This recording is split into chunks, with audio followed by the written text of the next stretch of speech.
तृतीय स्कंदः अथ नवमोऽध्यायः फ्रॉम श्लोका 21 यन्नाभिपत्पवनादहमासमीढ्य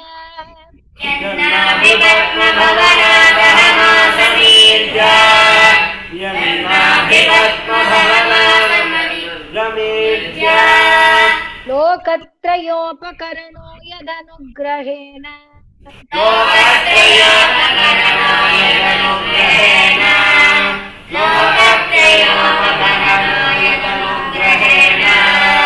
तस्मै नमस्त उदरस्त भवाय योगनिद्रावसानैकसन्नलिनेक्षणाय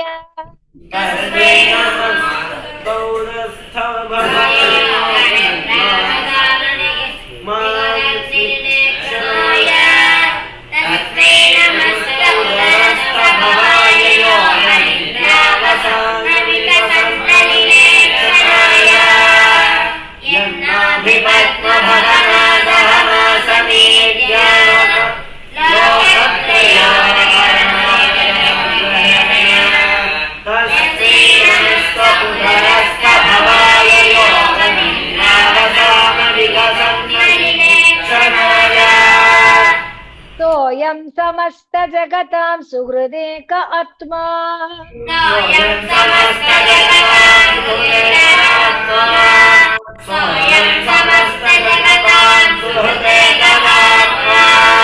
तत्त्वेन यन्मृडयते भगवान् भगेन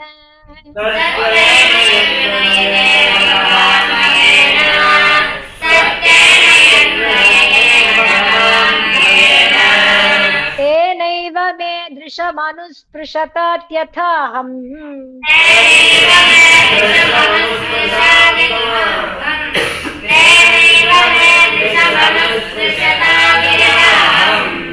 रक्ष्यामि पूर्ववदिदं प्रणतः प्रियोऽसौ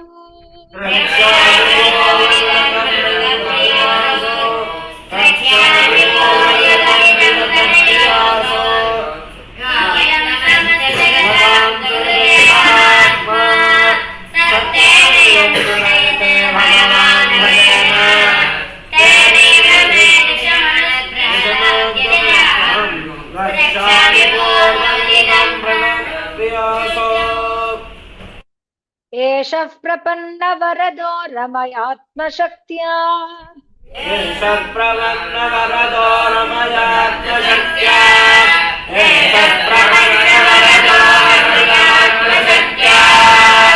यद्यत् करिष्यति गृहीत गुणावतारः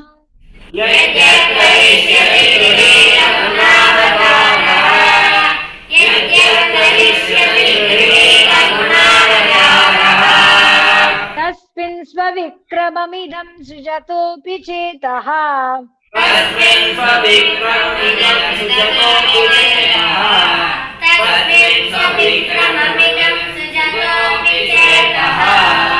युञ्जीत कर्मशमलं च यथा विजह्या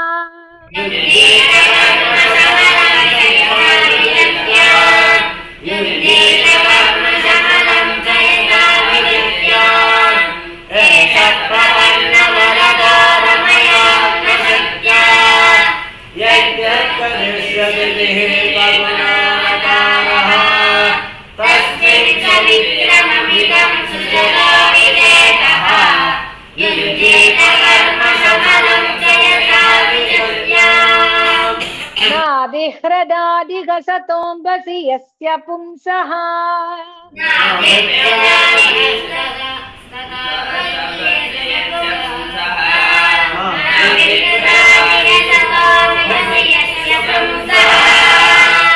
विज्ञानशक्तिरहमासमनन्तशक्तेः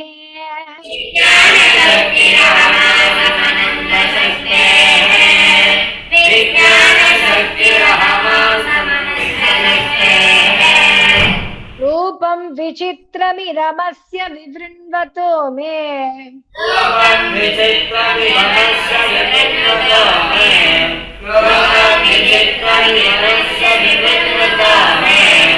मारीरिशिष्टनिगमस्य गिरां विसर्गः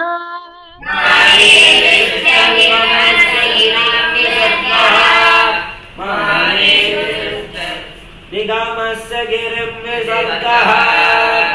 नाभिर्वृदादिह सतोऽभिषयम् यस्य पुंसा विज्ञानशक्तिरहमासनस्य शक्तेः रूपं विचित्रविधमस्य विवस्वतो मे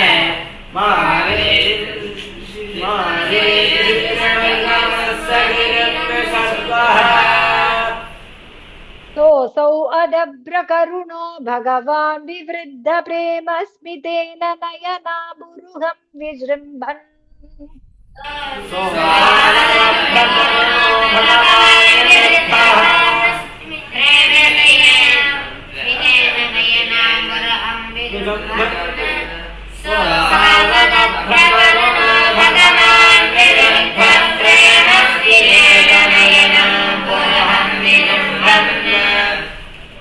उत्थाय विश्वविजयाय च नो विषादम्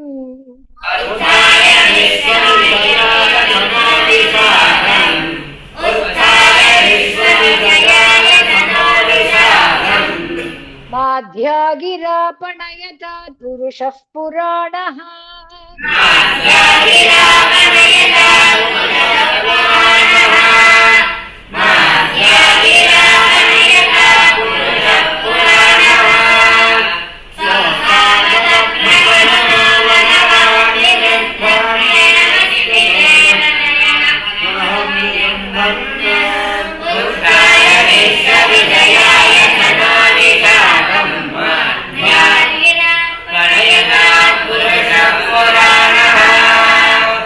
मैत्रेय उवाच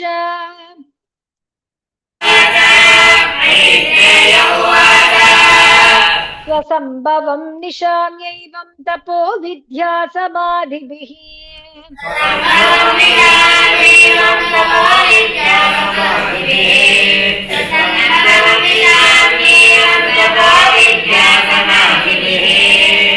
यावन्मनोवचस्तुत्वा विरराम सखिन्नवत्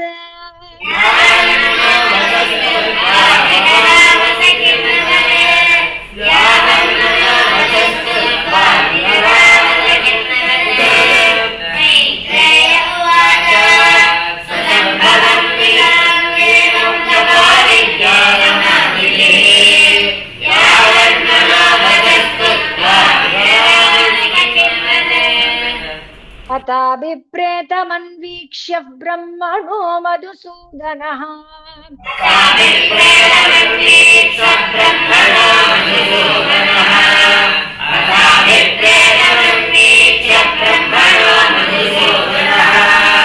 विषन्न चेतसं तेन कल्पव्यतिकराम्भसा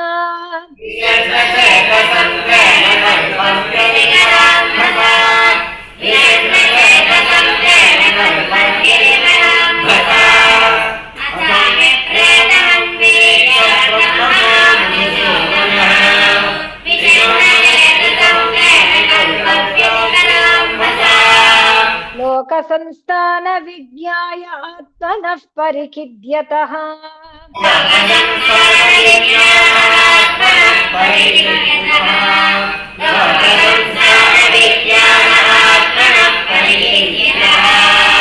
तमाहागाधया वाचा कष्पलं शमयन्निव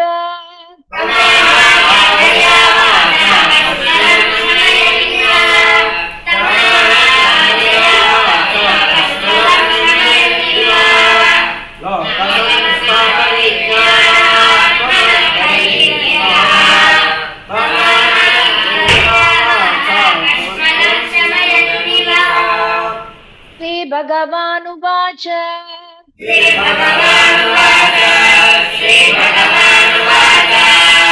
मा वेदगर्भगास्तन्द्रीं सर्ग उद्यममावह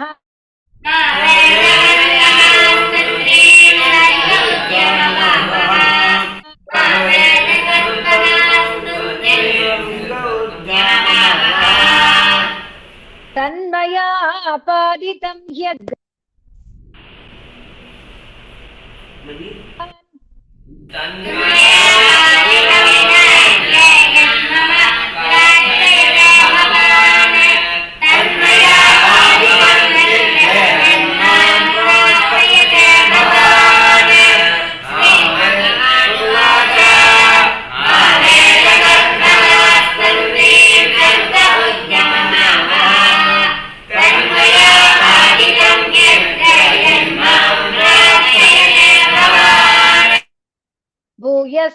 तप आतिष्ठ विद्यां चैव मदाश्रयाम्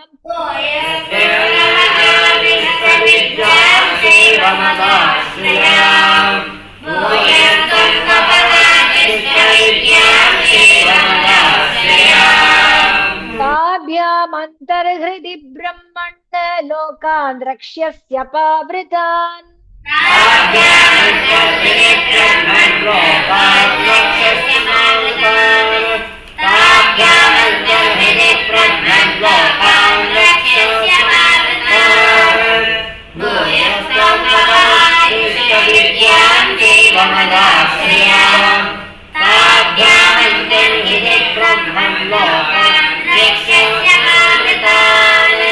तत आत्मनि लोके च भक्तियुक्तः समाहितः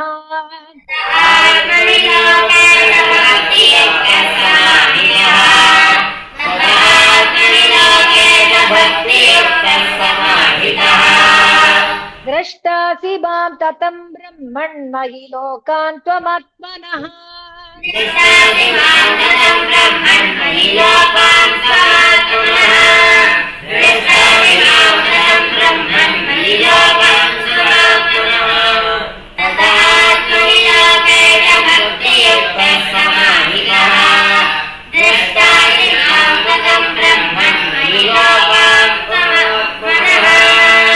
यदा तु सर्वभूतेषु दारुष्वग्निमिव स्थितम्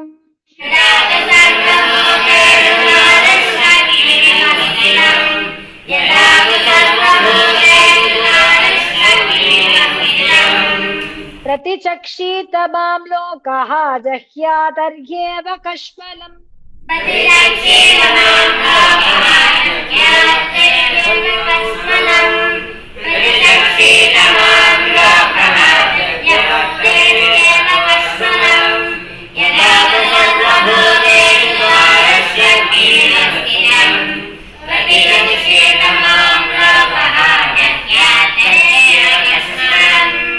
यदा रहितमात्मानं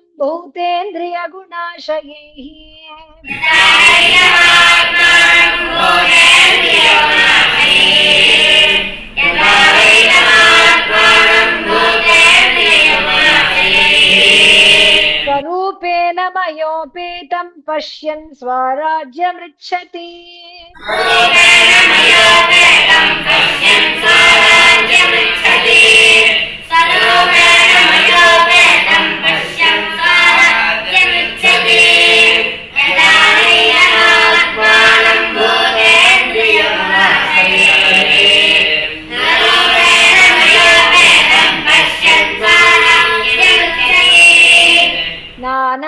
नानाकर्मवितानेन प्रजा बह्वी सुशिक्षतः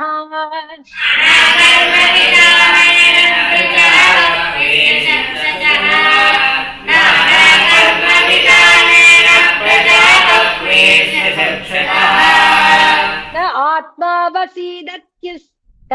अस्मिंस्ते न आत्मावसीदति अस्मिंस्ते वर्षीयान् मदनुग्रहः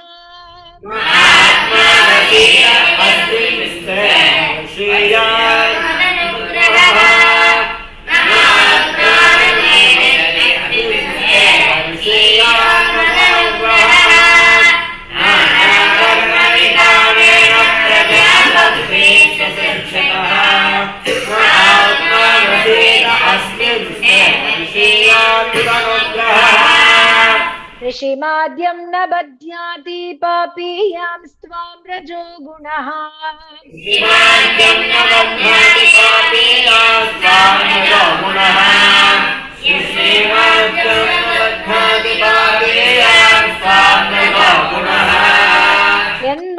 यन्मनो मयि निर्बद्धं प्रजा संसृजतोऽपि ते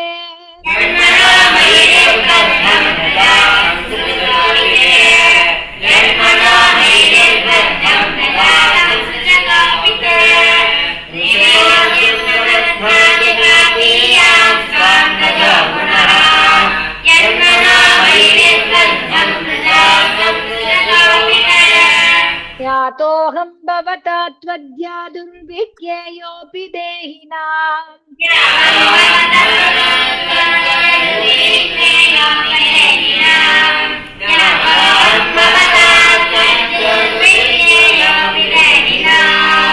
यन्मां त्वं मन्यसे युक्तं भूतेन्द्रियगुणात्मभिः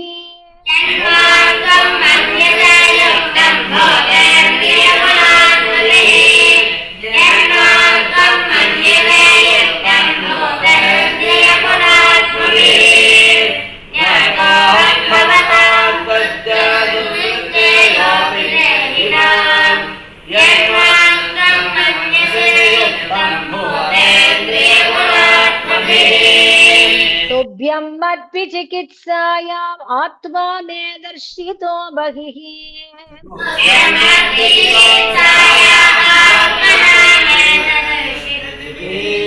आत्मा मे दर्शितो बहिः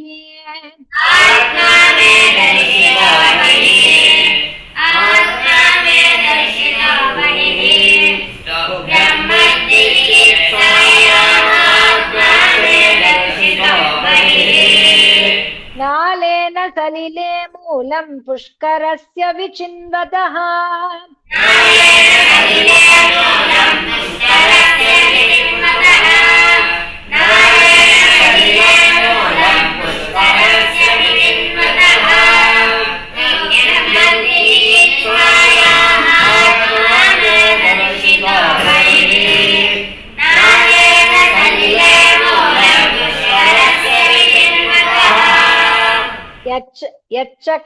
यच्च कर्ताङ्गमत्स्तोत्रं मत्कथाभ्युदयाङ्कितम्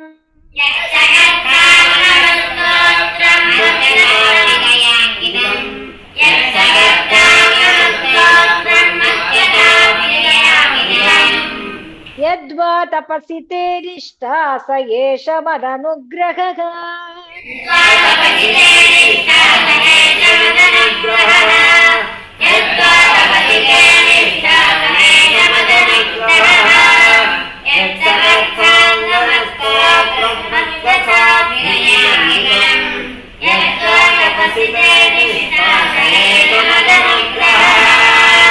प्रीतोऽहम् अस्तु भद्रं ते लोकानां विजयेच्छया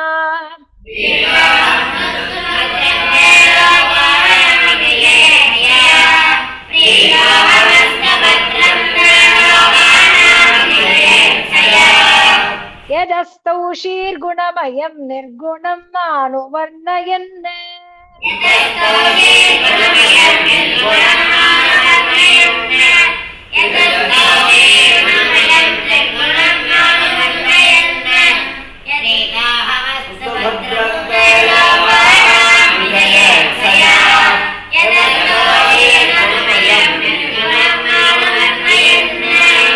य एतेन पुमानित्यं स्तुत्वा स्तोत्रेण मां भजेत्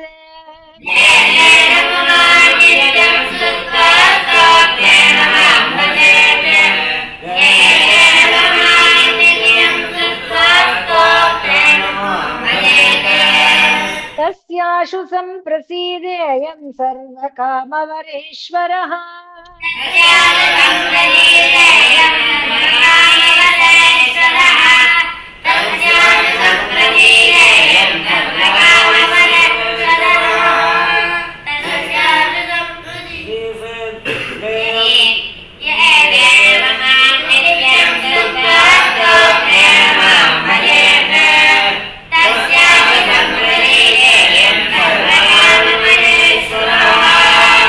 पूर्तेन तपसा यज्ञैः दानैर्योगसमाधिना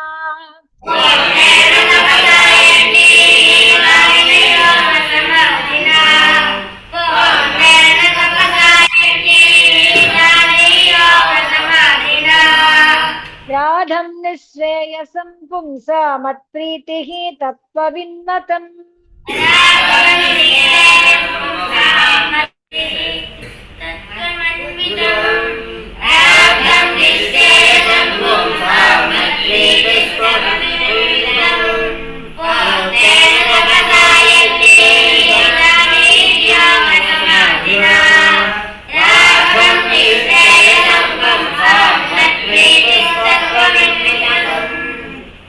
अहमात्मात्मनां धातः प्रेष्टः सन् प्रेयसामपि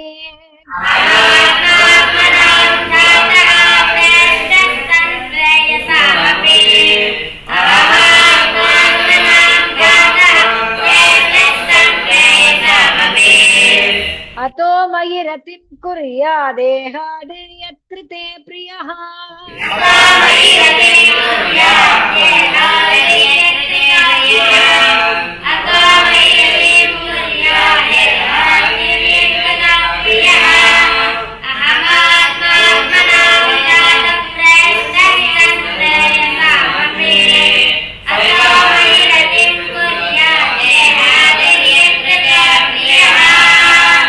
सर्ववेदमयेन इदम् आत्मनात्मात्मयोनिना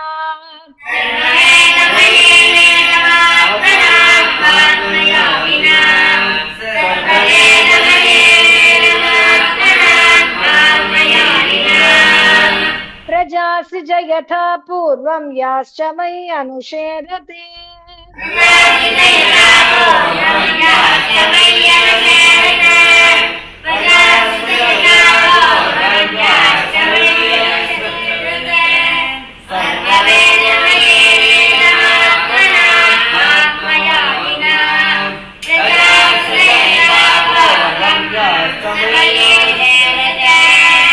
मैत्रेय उवाच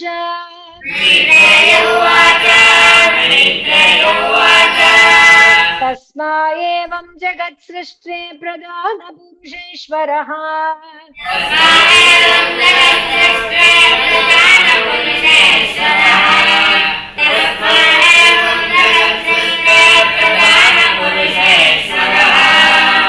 यज्ञेदं स्वेन रूपेण कञ्चनाभस्तिरो दधे